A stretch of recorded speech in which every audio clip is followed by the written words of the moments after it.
Hello, I'm firefighter Travis Orr.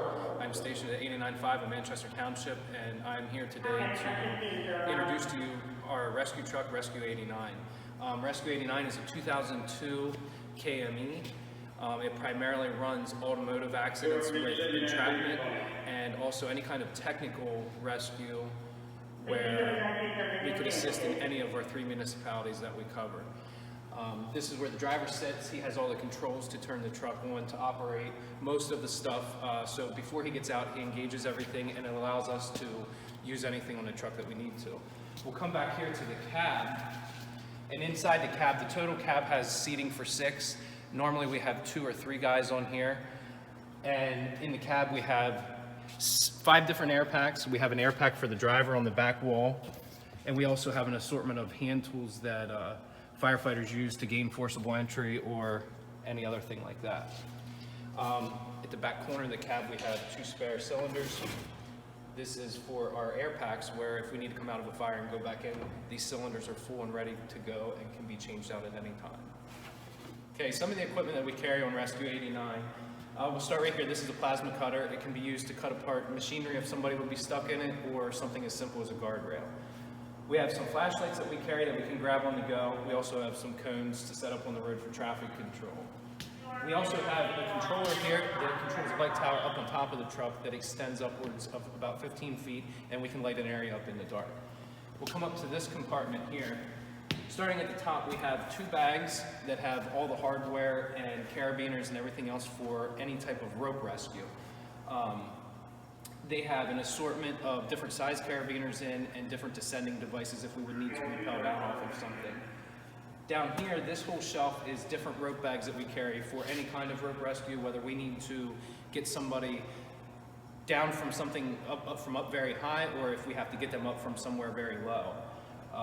Down at the bottom here, we carry different bags in here that have harnesses in that we wear while we do rope rescue, and we also carry some other bags that have water rescue equipment in, which is life vests, PFDs, and helmets, and some other stuff that we use for that. In the back, you can't really see it, we do carry a tripod. A tripod can be set up and used for technical rescue also. Up top here in the black cases, we have small, they're called SAVAs. They are used to take somebody out of a confined space. It's something that we wear on our side, and it allows us to breathe in an atmosphere that could be dangerous to our health. Coming over to this compartment, we carry an assortment of airbags. These airbags can be hooked up to an air cylinder up here that we carry, or it can be hooked up off of a reel on the truck. And these airbags can be used to lift anything that would require to be lifted. Here is some different type of struts that we carry. These struts are used for stabilization, and whether it's a vehicle accident that we need to stabilize a car, or it would be a structure that we have that has damage occurred to it, we can stabilize that as well. And then all of these here are different attachments that go on the end. Moving back to this compartment, this is our RIT compartment. This is where we carry everything if we go to a fire. And basically, if a firefighter would get in trouble inside, this is something that we would use to rescue them. Up top here, we have a cylinder. This is what we carry in. We can use that to refill somebody's air cylinder that would be in trouble if they were trapped and they needed more air. On this side, we carry a Stokes basket. It has an assortment of tools in it. The Stokes basket can be used to bring somebody down from up very high or up another grade. It can be used for a variety of things. Down on this shelf here, we have some other bags that we use for search rope or utility rope, anything that would require some rope.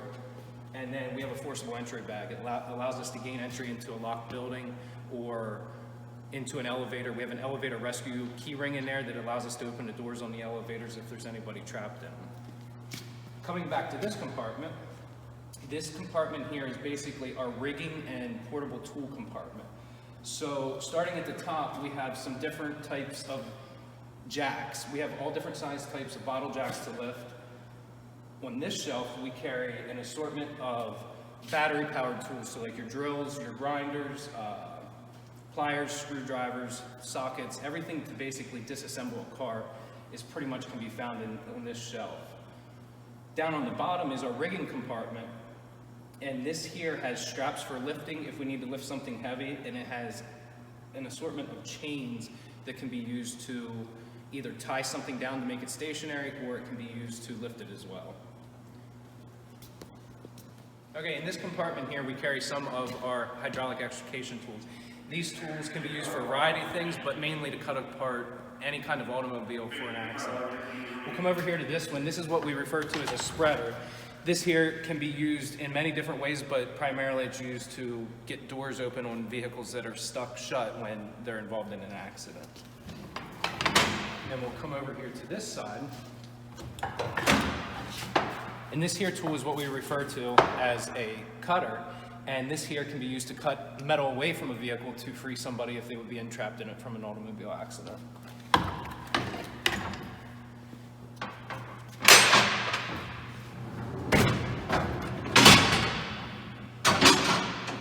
Down here we have some hydraulic rams that can be hooked up to the hydraulics that run these tools as well. These rams can be used to push or pull material that we would need to move out of the way to free somebody from a vehicle accident that if they were entrapped in as well.